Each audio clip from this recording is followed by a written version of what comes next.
उदयपुर के town hall में चिंतन शिविर के माध्यम से डांगी पटेल पाटीदार समाज द्वारा समाज के लोगों को एक जाजम पर लाने का जो बीज बोया गया था वो अब बेणेश्वर में एक विशाल छायादार पेड़ के रूप में दिखाई देगा। डांगी पटेल पाटीदार समाज द्वारा आगामी 24 सितंबर को बेणेश्वर में एक विशाल महाकुंभ का आयोजन किया जा रहा है, जिसमें 5 लाख से अधिक लोगों के सम्मिलित होने की संभावना है। जिस जगह से कांग्रेस और बीजेपी ने चुनावी शंखनाद किया था, वहीं से डांगी पटेल पाटीदार समाज द्वारा भी आगामी चुनाव की रणनीति तय की जाएगी। मंगलवार को समाज के लोगों ने पत्रकार वार्ता करते हुए बताया कि राजनीतिक पार्टियों ने अब तक उदयपुर के ग्रामीण क्षेत्रों को आदिवासियों से जोड़कर देखा है, लेकिन उदयपुर की 28 विधानसभा सीटों पर सबसे ज्यादा वोट डांगी पटेल पाटीदार समाज के हैं। उन्होंने कहा कि अगर सरकार जातिगत मतगणना कराती है तो दूध का दूध और पानी का पानी हो जाएगा, लेकिन असलियत सबके सामने आने की वजह से कोई भी पार्टी जातिगत मतगणना नहीं करा रही। जिस बेणेश्वर धाम में बीजेपी के बड़े नेता अमित शाह और कांग्रेस के राहुल गांधी ने आदिवासी वोटर्स को साधने का प्रयास किया था, उसी स्थान पर 5 लाख से ज्यादा की संख्या में लोग इकट्ठा होंगे और यह साबित करेंगे कि उदयपुर के ग्रामीण इलाकों में आदिवासी नहीं बल्कि डांगी पटेल पाटीदार समाज का बाहुल्य है। पत्रकार वार्ता के दौरान उदयलाल डांगी ने राजनीतिक पार्टियों से डांगी पटेल पाटीदार समाज के लोगों को टिकट देने की मांग की है। उन्होंने कहा कि अगर समाज को प्रतिनिधित्व का मौका मिलता है तो सभी एकजुट होकर कैंडिडेट को जिताएंगे। वहीं मावली से पूर्व विधायक पुष्कर लाल डांगी ने कहा कि मेवाड़ संभाग में हमारे समाज को अलग अलग नाम से जाना जाता था, जिसमें लोग डांगी, पटेल और पाटीदार को अलग अलग मानते थे। ऐसे में हम दिखाना चाहते हैं कि ये सभी लोग एक ही समाज से हैं। उन्होंने कहा कि बेणेश्वर में होने वाले महाकुंभ के जरिए हम सरकार को समाज की ताकत दिखाएंगे। अगर राजनीतिक पार्टियों ने समाज के लोगों को प्रतिनिधित्व का मौका नहीं दिया तो समाज स्तर पर निर्णय कर कैंडिडेट को अलग से भी उतारा जा सकता है। उन्होंने साफ किया कि समाज जिसका साथ देगा वही सत्ता में आएगी। 24 सितंबर को होने वाले सम्मेलन में उदयपुर के साथ प्रतापगढ़, चित्तौड़गढ़, झालावाड़, राजसमंद, डूंगरपुर और बांसवाड़ा से भी बड़ी तादाद में लोग पहुंचेंगे। पत्रकार वार्ता के दौरान गहरीलाल डांगी ने चेतावनी देते हुए कहा कि आज से पहले समाज के लोगों का सिर्फ उपयोग किया गया है। ऐसे में इस बार 5-5 टिकट नहीं दिए गए तो उसका खामियाजा पार्टी भुगतने को तैयार रहे। इस दौरान आरएलपी से उदयलाल डांगी, मावली पूर्व विधायक पुष्कर लाल डांगी, गहरीलाल डांगी, रूपलाल पटेल, मनीबेन, मोहनलाल डांगी, केशुलाल डांगी, अंबालाल डांगी, मोनिका डांगी, नर्मदा डांगी और गोपी देवी के साथ मेवाड़ जगत के प्रधान संपादक राजेश डांगी मौजूद रहे। मेवाड़ के बेणेश्वर में एक डांगी पटेल पाटीदार समाज का बड़ा महाकुंभ हो रहा है। इसमें जो इतने दिन तक राष्ट्रीय पार्टी ये समझती थी कि डांगी पटेल पाटीदार अलग कौम है और बिखरे हुए लग रहे थे, इस बार हम सब ने एक चिंतन शिविर उदयपुर में रखा। उसके माध्यम से यह हमने एक समाज का बीज बोया था।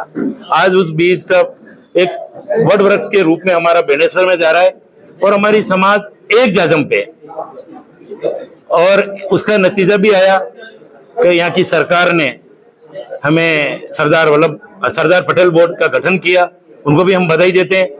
अब हम चाह रहे हैं कि अभी 2023 के अंदर चुनाव है और चुनाव के अंदर जो भी पार्टियां हैं हमारे समाज को कम से कम राजस्थान के अंदर 5-5 टिकट हर पार्टी हमें दे, चाहे कहीं से भी दे। क्यों कि हमारे इस अभी तो हम जो सम्मेलन करने जा रहे हैं वो मेवाड़ संभाग लेवल का है और इस मेवाड़ संभाग के लेवल में जो सम्मेलन में जो जिस तादाद में जनता आएगी उससे अब मीडिया के माध्यम से केंद्र की सरकार या राजस्थान की सरकार और जितनी भी राजनीतिक पार्टी हैं उनको संदेश देना चाह रहे हैं कि इस एरिया के अंदर इतनी तादाद में पटेल पाटीदार डांगी समाज रहता है। क्योंकि जो भी बड़े नेता आते हैं, चाहे राहुल गांधी जी आए, गहलोत साहब आए, चाहे गृह मंत्री अमित शाह जी आए, सब आके यही कहते हैं कि बेणेश्वर में हम आदिवासी सम्मेलन के लोगों को जगा रहे हैं, जबकि एसटी के बाद डांगी पटेल पाटीदार वहां का सेकंड तादाद में लोग रहते हैं, समाज है हमारा।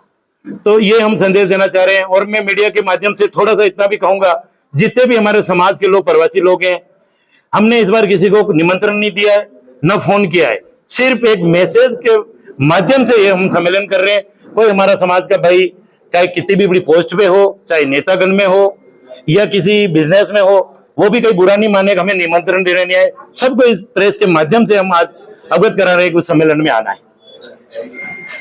सबसे पहला तो हमारा मुद्दा था, हम मेवाड़ संभाग में अलग अलग नाम से जाने जाते थे। डूंगरपुर बांसवाड़ा में पाटीदार, मेवाड़ में डांगी, चित्तौड़ में पटेल, कहीं कुलमी लगाते थे। तो हम सब एक ही जाति के, एक ही गोत्र के लोग हैं।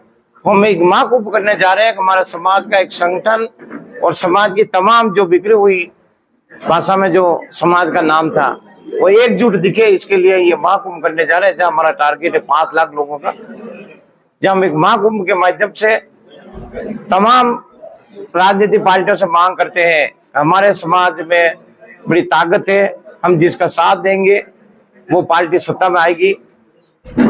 इसलिए हमारा फोकस पूरा राजनीति मंच के माध्यम से राजनीतिक फोकस है। कितनी तारीख को सम्मेलन होने वाला है और कहाँ से लोग आएंगे? 24 तारीख को हमारा सम्मेलन होने वाला है और हमारा प्रतापगढ़ जिले से, चित्तौड़ जिले से, झालावाड़ जिले से, राजसमंद जिले से और हमारा उदयपुर से, बांसवाड़ा से और डूंगरपुर से बड़ी तादाद में हमारे लोग आएंगे।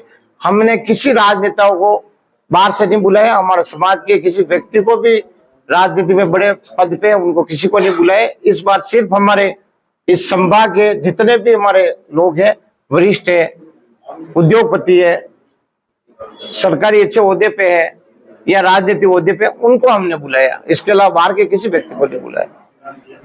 हमारा आयोजन बहुत बड़े स्तर से होने वाला है। हम दोनों ही पार्टियों से हम सिर्फ कोई भीख नहीं मांग रहे, सिर्फ 5-5 टिकट मांग रहे हैं। और हमारा युवा पहले से बहुत परेशान है, पिछले 50 सालों से हमारा यूथ होता हुआ है। हम उस समय बेनेसर धाम में रखने का एक ही कारण है, वह सौगंध शपथ से प्रण लेकर उठेंगे। जो पार्टी समाज को टिकट देगी, समाज उसका साथ देगा। और अगर एसटी का वहां अगर हमारा रिजर्वेशन है वहां, और अगर पार्टी ने टिकट दिया वहां एसटी के जहां भी अगर हमारे उम्मीदवार को जो पार्टी टिकट देगी वहां हम उनका समर्थन करेंगे। ये सीधी और दो टूक बात है। धन्यवाद।